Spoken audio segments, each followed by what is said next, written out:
just onside. It's Monday, following a cracking game, I thought, yesterday, Arsenal-Liverpool. Excellent performance by Liverpool, but no doubt OS will give us his take on proceedings yesterday. But exciting day. It's transfer deadline day. I'm not a happy bunny. I'm looking at what Leeds have well, I was going to say what Leeds have brought in, but we brought in nothing. And after the performance on Saturday, I think we do need something. So, first of all, it looks quite palatial, quite splendid, your surround. So, obviously, they're giving you a pay rise. Not quite. I've moved into some temporary digs here in Abu Dhabi, Ayub. I'm moving into my hopefully new place next week. Just waiting for a few things to close there, especially with the whole kind of cleaning and contract start and what have you. So we moved into a temporary place for about a week.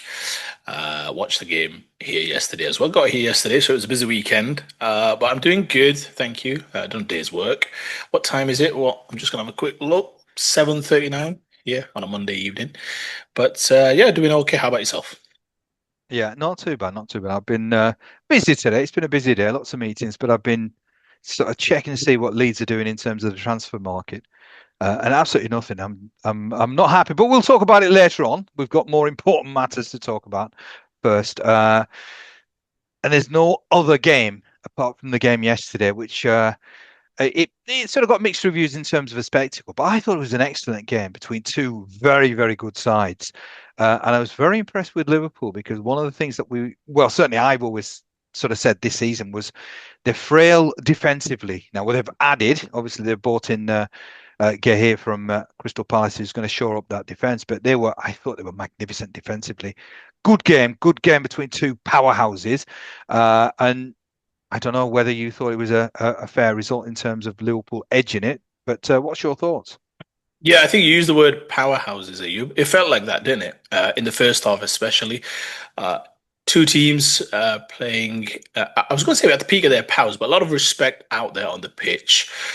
You're right. In terms of spectacle, for those who may not have much invested in the game other than sheer entertainment factor, would have probably been quite disappointed because ultimately you're looking for heavyweights going at it, not necessarily kind of hammer and tongs, but you expect more goal mouth action, chances, opportunities at both ends, transition, quick play, all the rest of it that makes the game so wonderful.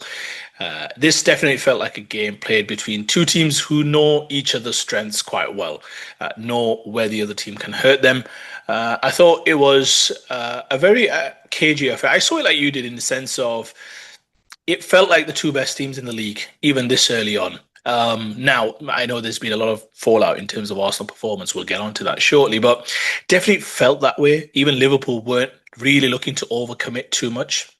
I think there was a statistic. I think half an hour into the game, I think that Liverpool had a touch in the penalty box, opposition penalty box, which hasn't happened for God knows how long. So it just goes to show how much, I guess, defensive control Arsenal were trying to exert in terms of suffocating the game, playing very cautiously, playing very defensively, lots of rotation between Rice, Zubimendi, and Marino, especially at the back. So yeah, very much a bit of a non-event, but still a lot of drama. Couldn't take your eyes off the game. I thought in the end, though, Liverpool just earned the right to at least have a moment of brilliance, settle the game. And what I mean by that is you've seen it time and time again with Arne Slot and this wonderful team that even when they've had their challenges, and they've had a lot of challenges, either goals conceded or games potentially drifting, they always back themselves to score goals, whether that's open play, whatever it may be, or a moment of brilliance like it was yesterday. So they always, you sense they never lose the belief that they will get a goal. So even if the game's level, they feel like they'll get a goal. If they're a few goals behind or one goal behind, you sense that they'll get the equaliser. They did that time and time again. And you know this, Ayub. The more you do that, the more it reinforces that belief that you will be able to pull something out. So I think in the second half, they started to exert, I wouldn't say dominance. I think dominance is perhaps too strong a word, but they definitely exerted more control. They started to get Arsenal a little out of shape at times. Obviously, forced a foul, which, albeit was 30 plus yards out, was a situation which I think it was Van Dijk who played the ball through the middle, which he did time and time again yesterday, actually. And obviously, Zubimendi probably had no choice and probably took the percentage play, which was to foul the player. I think that is probably most people would accept the right thing to do to some extent. But a wonderful goal. I mean, I'm going to speak about the goal just very quickly. You incredible, incredible strike. Um, I can be an Arsenal fan and still be okay with the fact that it's that type of goal. I don't think there's anything you can do. There was some talk about Raya's positioning. Look, I guess there's an argument whether you should have a wall or not. That's fine. I can hear to those. I can listen to those arguments because that far out, maybe there's some argument that don't have a wall, just keep it normal and try and get as much of the side of the ball as possible. But I think once you have a wall, I mean, he's moved pretty quickly over to that side anyway. It's very difficult to see through the sea of bodies. And the one thing you've got to give Dominic Szoboszlai credit is he knows it's so far out, so he doesn't have to necessarily curl it as much. He just knows that he can get that strike and dip. And he did this time and time again in his former club as well when he struck up a great partnership with Nkunku. But he's a wonderful striker of football. And he knows if he gets that kind of dip shot, where it goes kind of up to down very quickly. He can use some of that speed against Raya, and he put it in the one place that Raya just couldn't quite get to. So it's a bit like maybe blaming Courtois for the second free kick of Rice. I mean, he's put it postage stamp. I mean, at some point you've just got to say, look, it's fair enough. It's in off the post. I have Raya as the best goalkeeper in the league, even ahead of Alisson, even though Alisson has the accolades. I rate Raya that highly. So I don't really have too much of an issue with it. Incredible strike. I don't want to take anything from him. And again, second half, Liverpool just started to exert control. They didn't have a sea of chances or opportunities. Still plenty of blocks and covers or defensive blocks from Arsenal, who still looked comfortable, I think. It looked like a game that was, again, it's the cliches now, Ayub. Either one mistake or a moment of brilliance, and it was a moment of brilliance that settled it. I don't think Arsenal should be too despondent. There's a lot of talk about their caution. That's something I've spoken about time and time again, so I won't hammer that home. You know my feelings on Arsenal not necessarily embracing risk, but they are a top team. And I saw that still, even in this game, that they still have time this season to get into some sort of form. The one change or transition or development that Arteta's going to have to find is to get them playing more, again, with risk and to embrace the fact that it's not necessarily that they're missing chances, which is why the Gyökeres signing is a bit of a misnomer to some extent. They just don't create as many consistent openings as many other top teams. So I think Arsenal still have time. They look solid. They had a really bad injury in the first couple of minutes with Saliba, who obviously couldn't shake off his ankle knock. But Mosquera looked fine. He was not the reason why Arsenal lost the game. So I think they've got an able deputy because it looks like, I mean, he's rolled his ankle, so he might just be fine. But I think Arsenal still have. I didn't cast any strong judgments after that game to say, oh, they're well sure, or there's no chance. Yes, Liverpool have done some incredible business today. They'd already done some great business anyway. You'll speak to that more. I know you're a big fan of Isak and Gay, who both look like they're joining. So the strong get stronger. And Arsenal still have to earn the right to be in the title race. They weren't in one last year. They've still got to earn their right. Liverpool will be, we know that.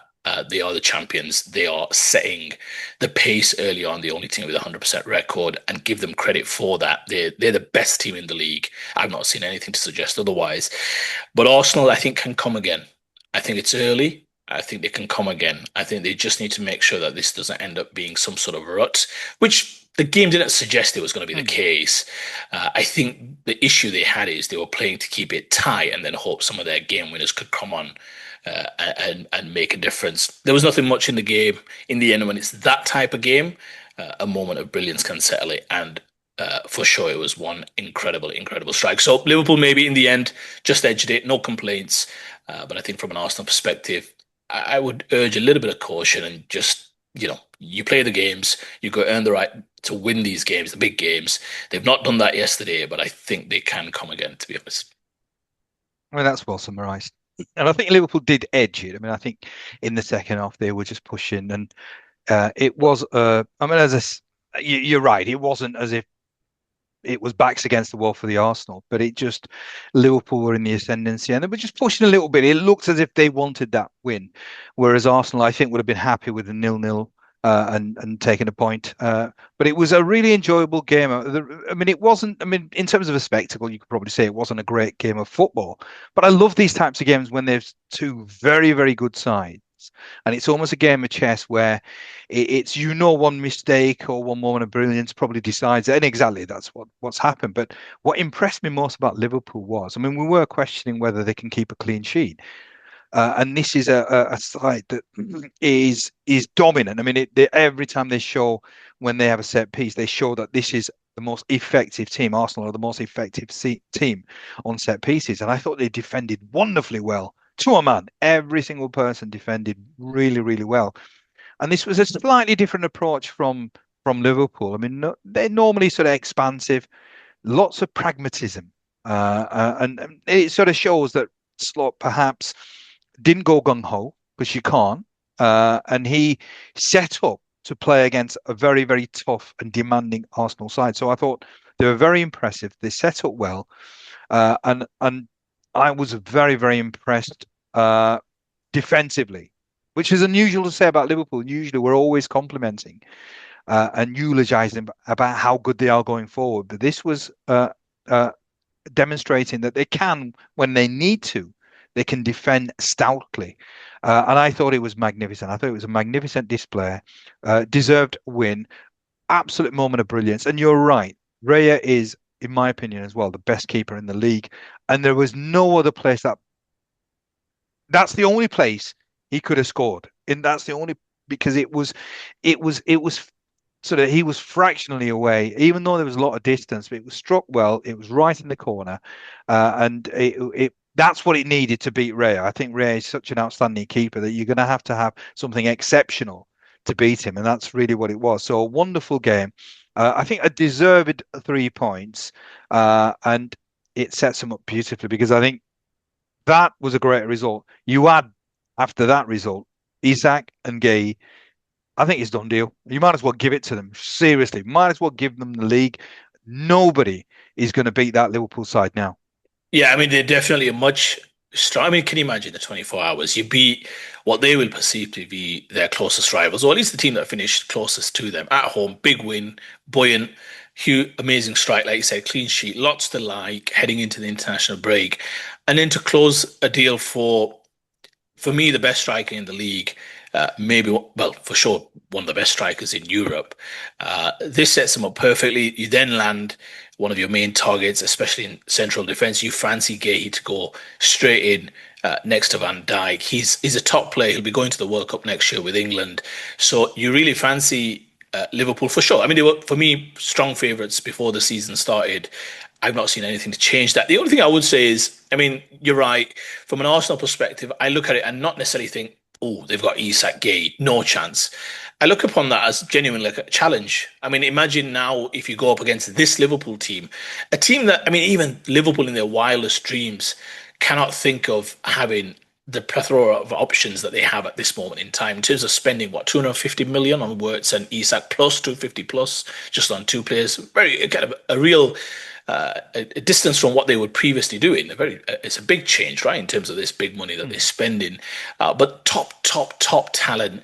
If you go up against this Liverpool team and somehow usurp them, I'm not saying the title counts for more. Of course it doesn't. But I think not all titles are made equal. I think, Ayub, and I think you'll agree with that. So you go up against this team. You look the challenge in the eye. You don't think you don't quiver and think, oh, right, that's a done deal. I know you a little bit of hyperbole on your part, and I think, look, listen, there'll be many folk who'll think today that it's a done deal. They've got a 100% record. Yeah. They are the champions. They've just reinforced their attack with the best striker. But in the end, it's one of those situations here. I don't know if you agree, but you normally need 16 to 17 fit and healthy, really good players for the league. Now, the law of averages tells you you're going to get injuries. But I think if you can keep your main players healthy, which Arsenal haven't done at this early stage, Saka missed, Odegaard didn't start, Havertz is missing, a few others. Saliba obviously goes away after a couple of minutes. I still think, yeah, okay, if Isak plays, what do they do with Ekitike, who started the season well? Does he play left? Well, if you play left, you're taking Gakpo away, and he's more of a natural winger, isn't he? So in the end, having options is great. I'd much rather have Isak than not have Isak. Let's not get it twisted. But in the end, they're already a juggernaut as it is. So let's see how they cope. I think they'll be absolutely fine. They'll score plenty of goals. I think I feel very confident about my 100 goals prediction for the league for Liverpool. But from an Arsenal perspective, I don't think there's anything to be scared about. Ultimately, this is what Premier League titles are made of, where you go up against big opposition, big squads, big teams with big mentalities, and you see if you can kind of hunt them down. So, yeah, I see it as a bit of a challenge. Let's see how it goes. They're not the only ones in it. Of course, they've got to earn the rights 3 games in.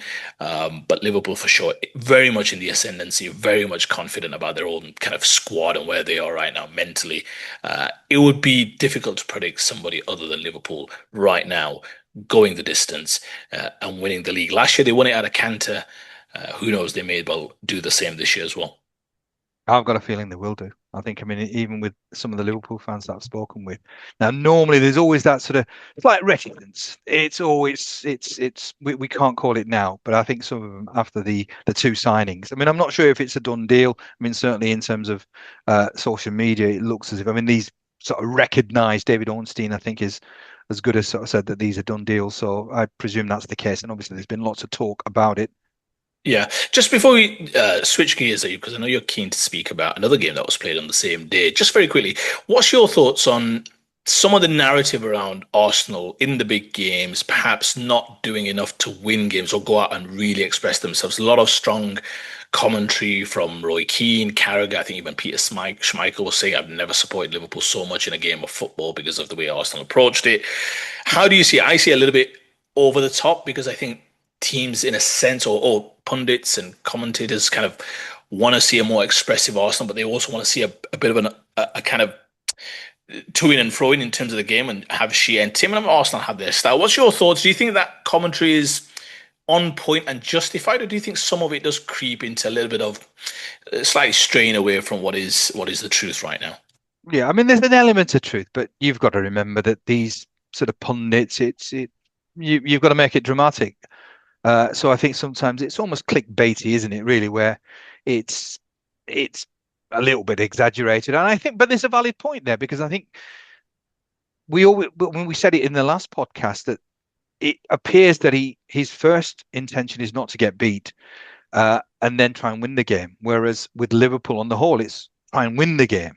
And there's enough quality. I mean, this is the thing with Arsenal. They've got a wonderful side. I think they've got a wonderful attacking and defensive side. I think they've almost got, I would say, a perfect side because they've got in Saliba and well, I'm forgetting the other guy's name. Gabriel, What is it? Gabriel. Saliba, Gabriel. Yeah, they are the best combination. And I actually thought yesterday when Saliba went off that it might sort of just allow Liverpool to up the ante, but they didn't. It was a very measured performance. I mean, the guy that came in sort of did well, but I think Arteta has this sort of very conservative streak, and and I'm probably with them in the sense that he's too much. He puts the handbrakes on. He's too measured when he's got a squad that I think can go on the front foot and put pressure on. I mean, if they have to defend, they can defend.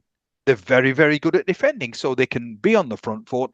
If an opposition team breaks, I think they've got enough quality, speed to be able to counteract that. So that he should say, "Well, look, I've got the resources. Let me go out and try and win the game." And I think that is quite justified as to whether it should be exaggerated, where you're really sort of heavily critical of him. Maybe that's not warranted, but certainly I would say that they're right in the sense that he's too conservative, especially with the squad that he has. Yeah, just very quickly on that, because I think this was a key storyline from the game or key fallout. Again, credit to Liverpool in the end. I thought they just edged it, or at least earned the right to some extent to have a moment like that. I just think some of the commentary is a little overblown and perhaps born out of wanting to see a title challenge, a title race, because we didn't have one last year. But I think some of it is just not articulated all that well. Do I think Arteta's a conservative coach? I do. I think he's trying to create a perfect side, which, to be fair, to some extent doesn't exist. You have to be able to embrace some of the weaknesses that you have to be able to then accentuate some of your strengths to some extent. And Arsenal right now are having to score, I always say this, the same type of goal in terms of the way they're trying to play the game. I think it's more certain situations in games the players have situations where they could turn and attack the spaces, but their first instinct is to kind of rotate that ball in the middle of the park. Zubimendi, Rice, Marino, Gabriel, Saliba, Raya. So it's more of an instinctive thing that the players have been coached on, where it becomes more about, to your point, control, as opposed to And they created many situations, even in the first half, where they found the extra man, whether it was Calafiori, who I thought had a really good game yesterday, but Yeah. whether he was coming central or what have you. But then you've got to turn. You found the spare man. You've beaten the press, so to speak. Now it's the opportunity to go in and make the decisive difference. I do feel, and these are not all excuses, I said before the game, but you feel if you start off, and this is the one I guess regret he'll have. But if you start off with an Eze, who had a few great little moments, probably should have done better with his one opportunity, probably got a little bit D in the headlights. But if you start off with an Odegaard, an Eze, and a Saka, you just feel like you're just going to have more opportunities because they are more forward-looking, more attacking players who want to create stuff in the final third. So Madueke had a decent game. Let's be very clear. So in the end, I think some of the commentary is a little overblown. I don't think it's articulated all that well. They are still one of the best defensive teams in the league, and you need that. They're one of the best defensive teams in Europe, and that'll hopefully stand them in good stead in Champions League. I think Arteta's learning. I think he'll have to make some tweaks because, to your point, I think Liverpool felt as though if Arsenal score, it's fine, we can get one. Whereas Arsenal approached the game where they thought if Liverpool get the first one, it could be a long night. So, yeah, perhaps that tells the telling difference between the two sides, but it's a long way to go. So, yeah, credit to Liverpool. In the end, like I said, maybe just deserved the 3 points or deserved to have a moment like that. But the season is long, so we shall see. Right. That's what these two teams that are doing reasonably well. There's a team that's not doing so well, and I really want to feature on this and the manager and the as well. Man City, very very disappointing 2-1 defeat, and it was. I mean, I watched the game, and I've been watching all the Premier League games, and it was a very un-City-like performance. And the one thing that I noticed, which is so different from City of the past, is it's the speed. Before it was fast, it was quick, interchangeable, players moving in different sort of spaces. This looked very pedestrian, and it really just looks like a team that's come to the end of the line, a coach who just cannot get anything more out of these players. So I genuinely want to ask you the question. The performance I thought was poor. I think Brighton in the end would deserve worthy winners. And the question now is Pep the right man to lead City going forward? Because last season we almost sort of put it down to where it's an exceptional season. Let's sort of see what happens this season. They started off wonderfully well against a very poor Wolves side, but the last two games appear as if nothing's really changed from last season. So I think it may be time for Guardiola to perhaps move on. What's your thoughts? Yeah, look, I don't think it's beyond. I, I don't think it's as ridiculous a statement or a question. I don't think you're talking about at the middle of the season or right now. You're talking about perhaps the end of the season. And I don't think it's as ridiculous as it once seemed. And mainly because it may just be the case of a new voice being needed. That's all.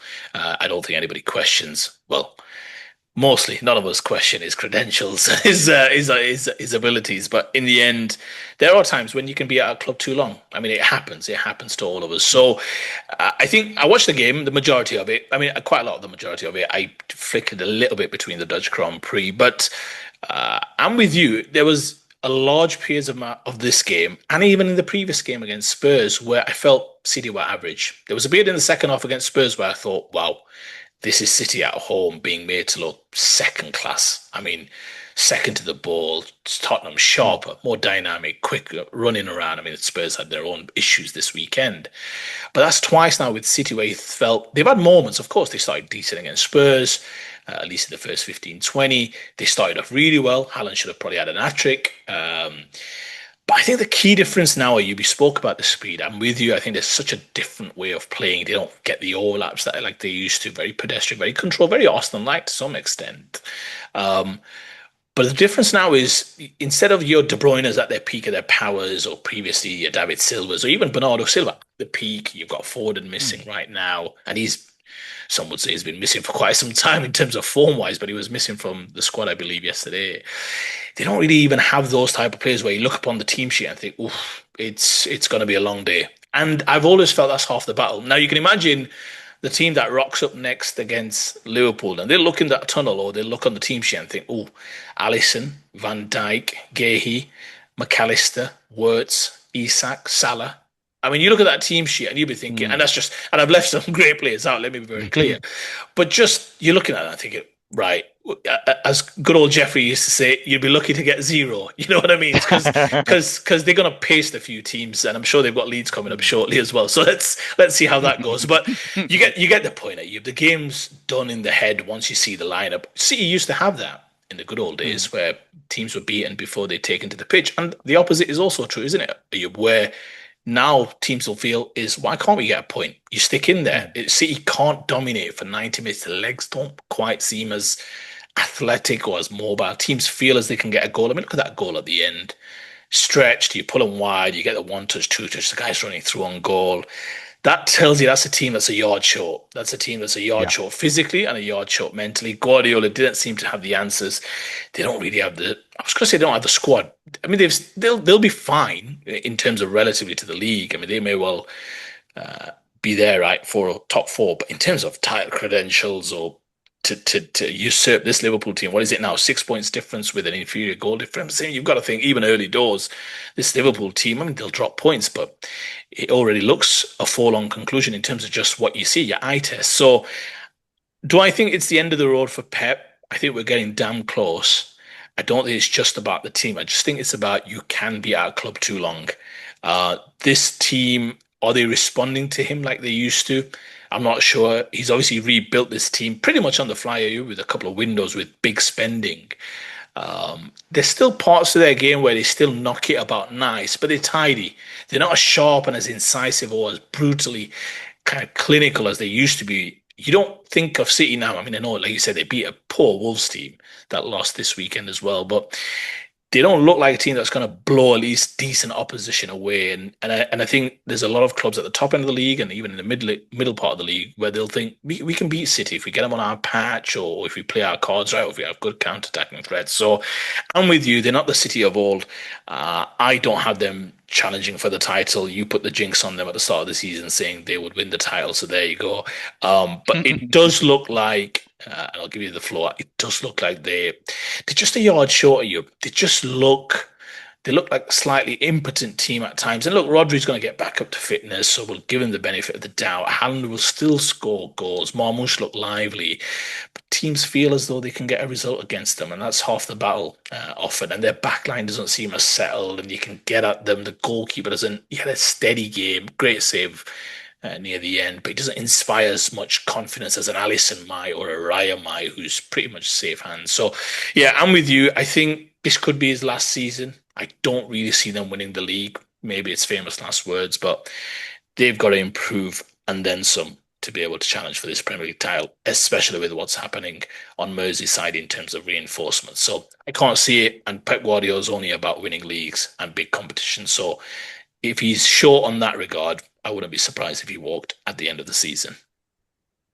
I mean, I think the way things are panning out at the moment in time, I'll be surprised if he actually lasts the whole season because it just doesn't look right. This doesn't look like Manchester City. This looks a real poor imitation of what Man City is all about. And I think the key, I mean, there's a style of player, but you need certain players to allow you to play that style of player. But it just looks, it really, I if you'd have just sort of put a different kit on that team, you would have never have known that's Man City. That's never been the case before. You always knew a Pep style of play. It's high press, it's quick, it's lots of sort of movement, interchanging of positions. This was so flat. I was looking and paying attention. I'm thinking it's very stationary, very, very stationary, very static. And I don't know whether it's just the personnel or whether he's just not having the impact. And you said sometimes a manager has perhaps he's come to the end of his shelf life, and maybe that's the case. But it's going to be interesting to see how it sort of pans out. But certainly, I'm saying they're going to struggle for top four. Right. Enough about City. I just want to sort of cover uh, quickly. We had the VAR sort of issues again. It sort of reared its ugly head. There was a couple of decisions. I mean, what's your take over the weekend? I don't know whether you saw some of the games, the Man United game that obviously was impacted by I sort of I mean there was the Chelsea game which was impacted Yeah. by VAR. So what's your thoughts over the weekend in terms of were there decisions that you sort of wrangle with you?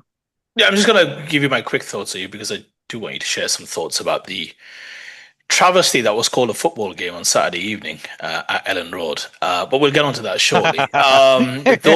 Those are 2 hours I'm not going to get back. So you owe me 2 hours. I'm bearing in mind I was moving house. I mean, those are two valuable hours that I lost. No, very quickly, you just on the decisions. Yeah, I mean, look, it's not been the greatest start, in my humble opinion. Max Dowman last week, I think, when Arsenal beat Leeds, it's a dive. What are you giving a penalty for? It doesn't make sense. So what if Leeds are losing 4-0? You can't be giving penalties for that. That's where you overturn the decision. I mean, was there contact? Minimal. The player's fishing for contact, and he shouldn't be doing that. He's 15 years of age. He's got a bright future in the game. This week, you had the Fulham situation. The VAR guy got demoted for the Liverpool Arsenal game. I think PGMOL apologized to Marco Silva. He did not take that too well. Let's be very honest. It's a critical game. It's a critical moment in the game. It's 0-0. You can't be making those type of decisions where players trying a skill. Don't get involved. Don't go looking for stuff that's not quite there. That's the issue with VAR. I always say the system's fine. It just simply gives you more looks at something. So for me, VAR's fine. It's the application of it. Don't get involved on things where you're fishing for stuff. There's some things. I mean, even yesterday in the Arsenal-Liverpool game, there were a few innocuous incidents. I was watching it with my son, even for Arsenal, and I said, no chance, no penalty, no chance. I mean, you can't just be dishing out stuff left and right. And if you're gonna penalise a goal or stop a goal, I should say, or disallow a goal, you've got to be damn sure that there's a clear-cut foul. Apology comes afterwards. It's no good to Fulham, is it? Game gets reversed. Obviously, Chelsea go on to win.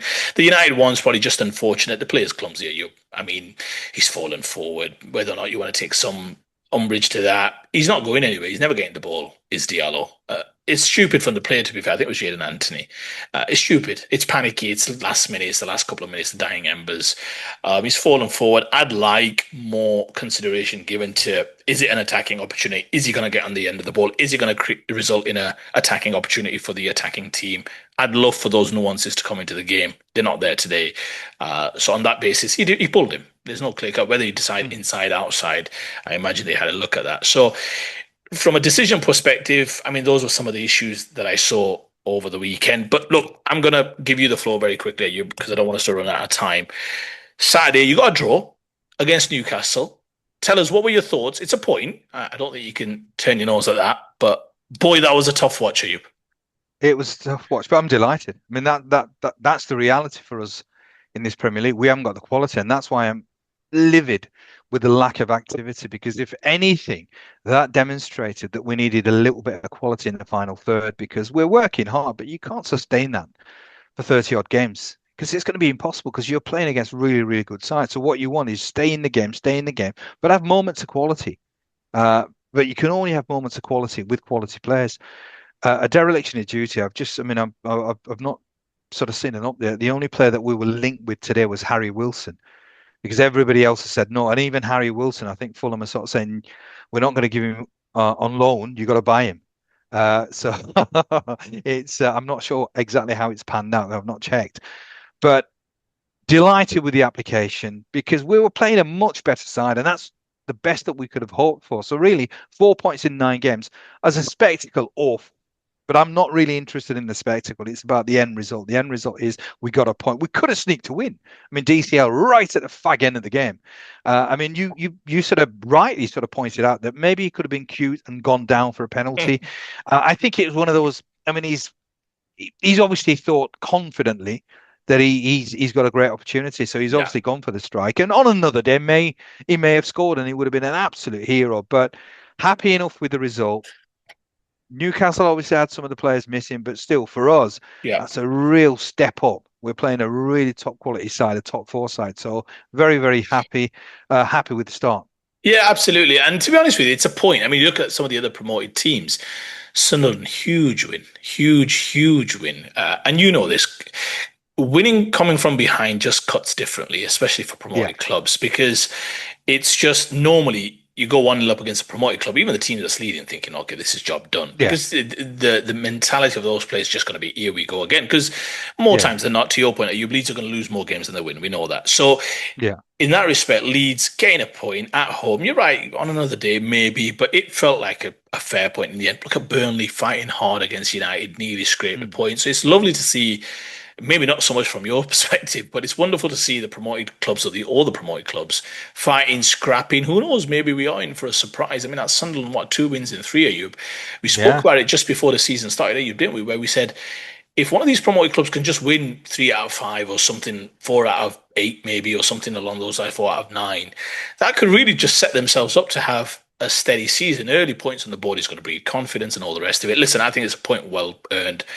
You can't turn your nose at a point. I think Leeds can go on. You're right. The lack of quality would worry me in terms of where the goals come from. Nonto look lively, but that kind of end product's always a little bit hit and miss. You can speak to that better than I can, but they're going to have to find goals from somewhere. You're absolutely right. Otherwise, that's now 2 games on the bounce at you, 0 goals. So let's see how they get on. It's a point, so at least it didn't ruin your weekend completely.